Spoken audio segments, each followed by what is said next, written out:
मैं हूं शुभी मिश्रा आपके साथ। बुलेटिन की शुरुआत करेंगे और पहली खबर बजट सत्र से जुड़ी हुई। देखिए, आज बजट सत्र का आखिरी दिन है और ऐसे में सदन के अंदर और बाहर कई मुद्दों की गूंज सुनाई दे रही है। सदन के बाहर बीजेपी का हंगामा देखने को मिला है। हजारीबाग के महुदी में रामनवमी की शोभा यात्रा की अनुमति को लेकर विरोध प्रदर्शन किया गया, जिस पर मंत्री इरफान अंसारी ने कहा कि बेवजह विवादों को तूल दिया जा रहा है। ये बड़ी खबर आपको बता रहे हैं। बजट सत्र के आखिरी दिन हंगामा प्रदर्शन देखने को मिला है।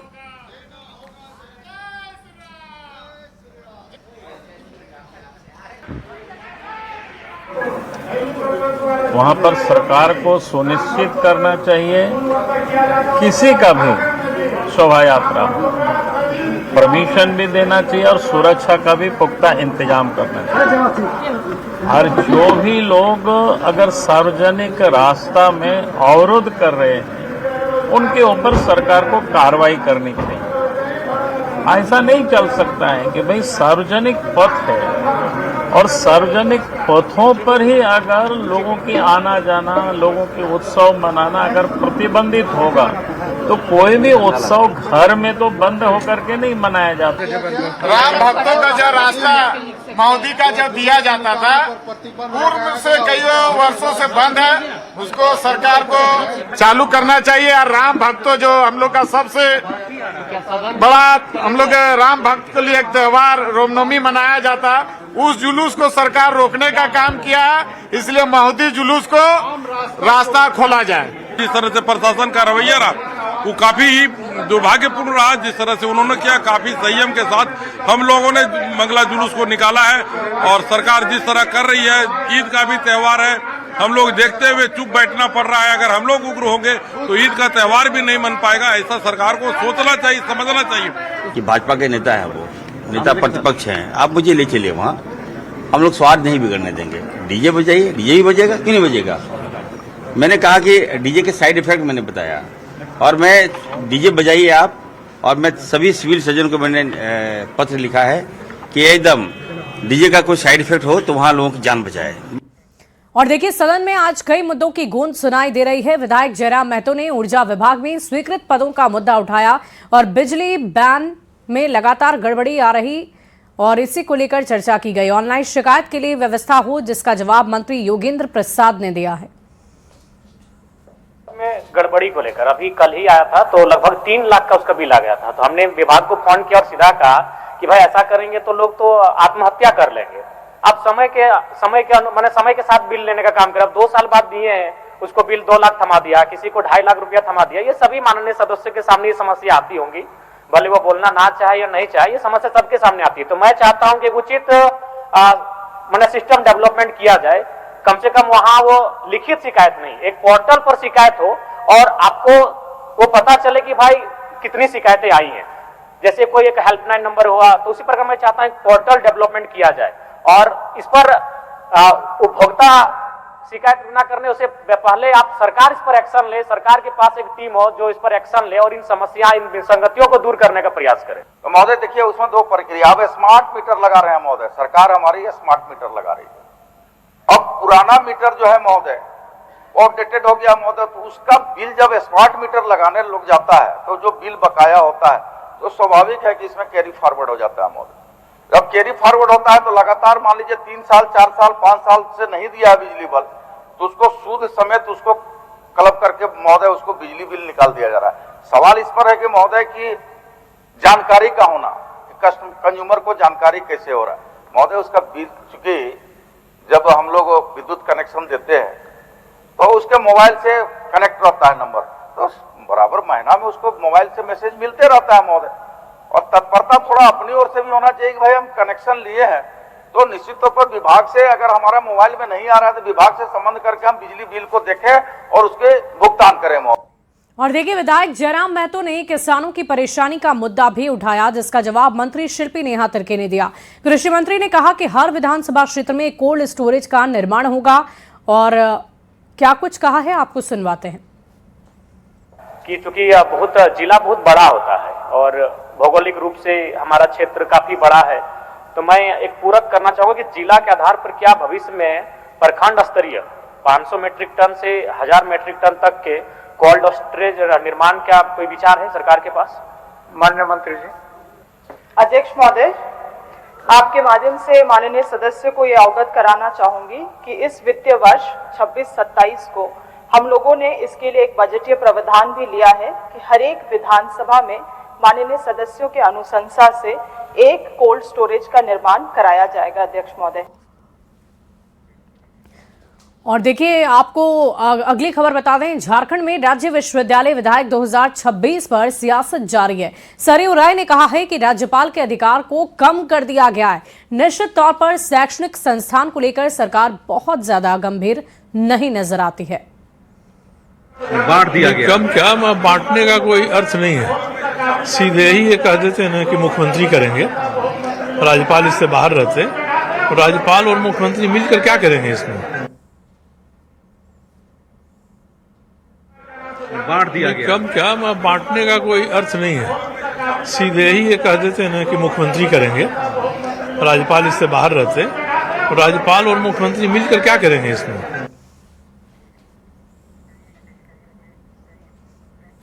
और देखिए रांची के राजकुमार महेंद्र सिंह धोनी ने अपने 7 नंबर की जर्सी को अब अलविदा कह दिया है। महेंद्र सिंह धोनी अब आपको 8 नंबर की जर्सी में खेलते हुए नजर आ सकते हैं। आईपीएल 2026 के दौरान भी महेंद्र सिंह धोनी 8 नंबर की ही जर्सी में नजर आएंगे। दरअसल फेसबुक पर उन्होंने एक वीडियो जारी करते हुए कुछ लिखा। उन्होंने कहा कि कुछ नंबर हमेशा आपके साथ होते हैं, जिसमें से 7 शामिल है, पर 8 पर स्विच हो रहा हूं। तो महेंद्र सिंह धोनी से जुड़ी इस वक्त की बड़ी खबर आपको बता रहे हैं। 7 को उन्होंने हमेशा अपना लकी नंबर माना है। 7 जुलाई को उनका जन्म भी हुआ है और 7 नंबर धोनी के लिए लकी माना जाता है। और इससे जुड़े कई किस्से कहानी आपने पहले भी सुने होंगे। और लेकिन अब इस जर्सी को अलविदा कहते हुए धोनी ने एक वीडियो साझा किया है। धोनी और उनके टी-शर्ट का नंबर 7 अब शायद आखिरी हो गया है, क्योंकि महेंद्र सिंह धोनी ने अपने टी-शर्ट नंबर 7 को बदल दिया है। अब आईपीएल में महेंद्र सिंह धोनी 7 नंबर की टी-शर्ट नहीं बल्कि 8 नंबर की टी-शर्ट में खेलते हुए नजर आ सकते हैं। 7 नंबर के टी-शर्ट को उन्होंने अलविदा कह दिया है। इन्होंने अलविदा क्यों कहा, इसे लेकर अब तक कुछ स्पष्ट नहीं है, लेकिन महेंद्र सिंह धोनी ने सोशल मीडिया पर पोस्ट डालते हुए इन बातों का जिक्र किया है कि अब वो 7 नंबर की जर्सी नहीं बल्कि 8 नंबर की जर्सी में नजर आएंगे। नंबर 7 के जर्सी की बात करें तो महेंद्र सिंह धोनी का ये पसंदीदा जर्सी था, ये लकी नंबर था, क्योंकि 7 नंबर की जर्सी के साथ महेंद्र सिंह धोनी ने भारतीय टीम को कई जो आईसीसी ट्रॉफी हैं वो दिलाए। 7 नंबर की जर्सी उन्होंने इस वजह से पहनी क्योंकि कहा जाता है कि महेंद्र सिंह धोनी का जन्म भी 7 तारीख को हुआ था और इस वजह से महेंद्र सिंह धोनी ने 7 नंबर की जर्सी ही पसंद की थी। इसके साथ साथ कई तथ्य हैं। 2007 में महेंद्र सिंह धोनी ने डेब्यू किया तो ये भी कयास लगाए गए कि महेंद्र सिंह धोनी का लकी नंबर 7 है और इसी वजह से महेंद्र सिंह धोनी अब तक 7 नंबर की जर्सी में नजर आते थे। हालांकि बीसीसीआई ने 7 नंबर की जर्सी को पहले ही रिटायरमेंट दे दिया है, यानी 7 नंबर की जर्सी भारतीय टीम में अब कोई भी नहीं पहन पाएगा। लेकिन जहां तक आईपीएल की बात है, घरेलू क्रिकेट की बात थी, वहां महेंद्र सिंह धोनी अब भी 7 नंबर की जर्सी में नजर आते थे। लेकिन अब महेंद्र सिंह धोनी ने सोशल मीडिया पर इन पोस्ट को लगाते हुए इन तमाम चीजों पर विराम लगा दिया है कि 7 नंबर की जर्सी में वो अब नजर नहीं आएंगे बल्कि 8 नंबर की उनकी जर्सी होगी। कैमरा पर्सन संजीव तिवारी के साथ गौरव झा, न्यूज़ 18 रांची। बढ़ते आगे अगली खबर चाईबासा से आपको बता दें, जहां चक्रधरपुर रेल मंडल के कलुंगा और कांस बहाल रेलवे स्टेशन के बीच एक दंतैल हाथी के मूवमेंट से रेलवे और वन विभाग की परेशानी बढ़ गई है। यह हाथी पिछले 10 दिन से कलुंगा और कांस बहाल रेलवे स्टेशन के बीच जंगल में घूम रहा है। बार बार रेलवे क्रॉसिंग के पास आ जाता है, जिससे वन विभाग की सूचना पर रेलवे को ट्रेनों की स्पीड नियंत्रित करनी पड़ती है। कुछ दिन पहले भी कलुंगा कांस बहाल सेक्शन में हाथी के मूवमेंट से ट्रेनों का परिचालन बाधित हो गया था।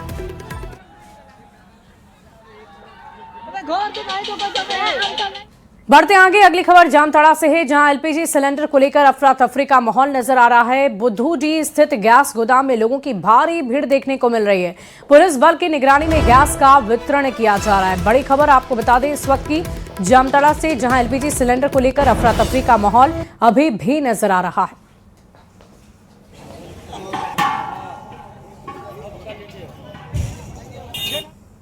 गैस के लाइन लगभग सुबह लगे हुए हैं। अभी आशा है कि गैस मिल जाएगा 4-5 दिन बाद आज गाड़ी आया है जामताड़ा में, इसके लिए जबरदस्त भीड़ है, मारामारी चाह रहा नहीं, गैस मिल जाएगा। बढ़ते आगे, अगली खबर चतरा से है, जहां सिमरिया थाना क्षेत्र से शीला ओपी पिकेट में तैनात एसएसबी के जवान प्रहलाद कुमार सिंह ने सर्विस राइफल से खुद को गोली मार ली है, जिससे मौके पर ही उनकी मौत हो गई है। सूचना मिलते ही पुलिस और एसएसबी के अधिकारी मौके पर पहुंचे, घटनास्थल का मुआयना किया। मृतक जवान की पहचान देवघर जिले के महतोडी गांव निवासी प्रहलाद कुमार सिंह के रूप में हुई है। वो एसएसबी की 35वीं बटालियन में तैनात थे और वर्तमान में शीला पिकेट पर उनकी ड्यूटी लगी हुई थी। परिजनों के अनुसार मिसफायर से गोली लगने की सूचना दी गई थी। 27 मिनट पे हम लोग को फोन किया यहाँ से कि भाई को गोली लग गया है। फिर हम लोग को वहाँ से हम लोग यहाँ आए तो जानकारी मिला कि गोली शायद मिसफायर हो गया, कॉक किया हुआ था, गलती से गोली चल गया। ये जो भी कारण हुआ, जैसा हम लोग यहाँ जानकारी मिला, बाकी भाई साहब के बारे में ऐसा कोई गलत टिप्पणी नहीं करिए। आप लोग से भी रिक्वेस्ट है, न गलत भ्रम फैलाइए, क्योंकि देश का जवान है, हम सबके लिए है। बस इतना ही है। परिवार के साथ उनका रिलेशन और हम लोगों के साथ उनका रिलेशन इतना बेहतर है कि शायद किसी और दूसरे घर में होता है। और इस बीच चतरा से एक और बड़ी खबर आ रही है। लावालौंग थाना क्षेत्र के बनवार गांव में जमीन विवाद ने हिंसक रूप ले लिया है। दो पक्षों के बीच जमकर मारपीट हुई है, खूब लाठी डंडे चले हैं, घर में घुसकर तोड़फोड़ और मारपीट के आरोप लगे हैं, जिससे युवक गंभीर रूप से घायल हो गया है। घायल को प्राथमिक इलाज के बाद हजारीबाग एसपीएमसीएच में रेफर किया गया। पुलिस ने इस मामले को दर्ज कर आरोपियों की तलाश शुरू कर दी है। हम लोग देखे इन दो जगह के मार के गिराया हुआ है। एक बच्चा तो वो लोग चिल्ला रहा था, उसके बाद इन लोग के घर पे गए तो घर पे देख रहे हैं कि इन लोग का पूरा पब्लिक सब पब्लिक के साथ गए तो वो लोग केवाड़ी बेड़ा तोड़ ताड़ के पीट के उसके बाद ये लोग साइड हो गए। वो लोग के घर में कोई नहीं था। अगली खबर धनबाद से है, जहां बरवा अड्डा थाना क्षेत्र में शव मिलने से हड़कंप मच गया है। बंद पड़े पत्थर क्रेशर के पास लगभग 80 फीट गहरी खदान के बाद शख्स का शव मिला है। इस मौके पर लोगों की भारी भीड़ एकत्रित हो गई। सूचना पाकर बरवा अड्डा थाने की पुलिस मौके पर पहुंची, जांच में जुटी। मृतक के शरीर पर चोट के निशान हैं। हत्या कर शव को खदान में फेंके जाने की आशंका जताई जा रही है। फिलहाल शव की पहचान नहीं हो पाई है। से उसको मार के मर्डर कर दिया गया है, क्योंकि खाई बहुत ना है, 70-80 फीट खाई अंदर है वो, तो इसीलिए देख दाख के दिया है। इसका सब कुछ पहचान हुआ है? पहचान में तो नहीं आ रहा, क्योंकि 1-2 दिन बॉडी का हो गया है हल्का फुल्का। बोकारो के गोमिया प्रखंड इलाके की जंगल में आग लगने की घटना रुकने का नाम नहीं ले रही। लुगु पहाड़ में आग लगने की घटना के बाद बड़की पुन्नू इलाके के जंगल में आग लगने की घटना सामने आई। आग लगने की घटना को लेकर वन विभाग चिंतित है। वन विभाग के अधिकारी संदीप शिंदे का कहना है कि ये सीधे सीधे ग्रामीणों के लिए खतरा है, क्योंकि जंगल में आग के कारण जंगल से भागते हाथियों का झुंड ग्रामीणों के घर को निशाना बनाएंगे। तो ऐसी अगर आग लगती रहेगी तो हाथी जो है जंगली क्षेत्र से आप ही के घरों की तरफ आएंगे, वहां जान माल की क्षति होगी। तो हम एक कड़ी चेतावनी फिर से लोगों को दे रहे हैं कि जो ऐसे असामाजिक तत्व है आग लगाकर जैसे ये छोड़ के भाग गए हैं यहाँ से, तो अगर ये पाए जाते तो इनको सच में हम लोग जेल भेजेंगे। वन अधिनियम के अंतर्गत इनके ऊपर कड़ी कार्रवाई होगी। वहीं जामताड़ा के NH 419 पर नए पुल पर आवागमन शुरू होने के दूसरे दिन ही पुल को जोड़ने वाली अप्रोच रोड क्षतिग्रस्त हो गई। स्थिति ऐसी बन गई कि 2 दिन के अंदर ही रोड का आधार सरिया भी साफ साफ नजर आ सकता है। इस पुल की हालत इतनी खराब है कि यह अब जानलेवा साबित हो रही है। पुल के तैयार होते ही उसमें बड़ी बड़ी दरारें पड़ गई है। स्थानीय ग्रामीण में रोड को लेकर आक्रोश है। उनका कहना है कि निर्माण कार्य जल्दबाजी में और गुणवत्ता की अनदेखी में किया गया है। लोग इसका विरोध कर रहे हैं, प्रदर्शन किया जा रहा है।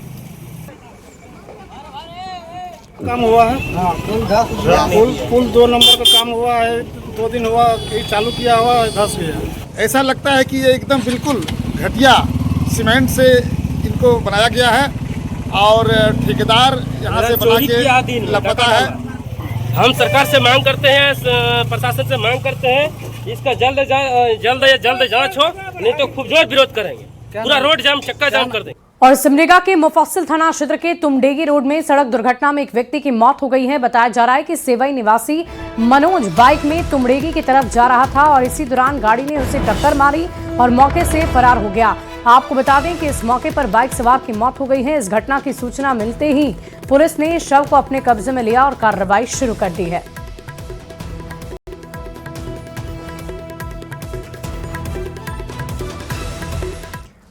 बढ़ते आगे गिरिडीह में हिंदू महासम्मेलन का आयोजन किया गया है। अंतर्राष्ट्रीय हिंदू परिषद के संस्थापक प्रवीण तोगाड़िया आयोजन में शामिल होने के लिए पहुंचे। इस कार्यक्रम के दौरान यहां युवाओं और महिलाओं को सनातन समाज की रक्षा की शपथ दिलाई गई।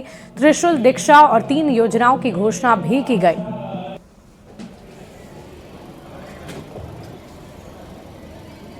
वहीं गुमला नगर भवन में रोजगार मेले का आयोजन हो रहा है, जिसमें 20 कंपनी के प्रतिनिधियों ने हिस्सा लिया है। सभी प्रतिनिधि कंपनी ने स्टॉल लगाकर रोजगार संबंधित जानकारी लोगों को दी है। इस मौके पर कई बेरोजगारों को रोजगार भी उपलब्ध कराए गए।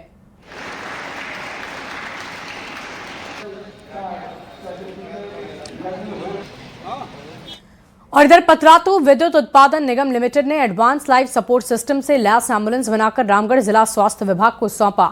सामुदायिक विकास योजना के तहत 30 लाख की लागत से बनी इस एम्बुलेंस में सभी एडवांस सिस्टम इनबिल्ट हैं। हरी झंडी दिखाकर नारियल फोड़कर एम्बुलेंस सेवा की विधिवत शुरुआत की गई है।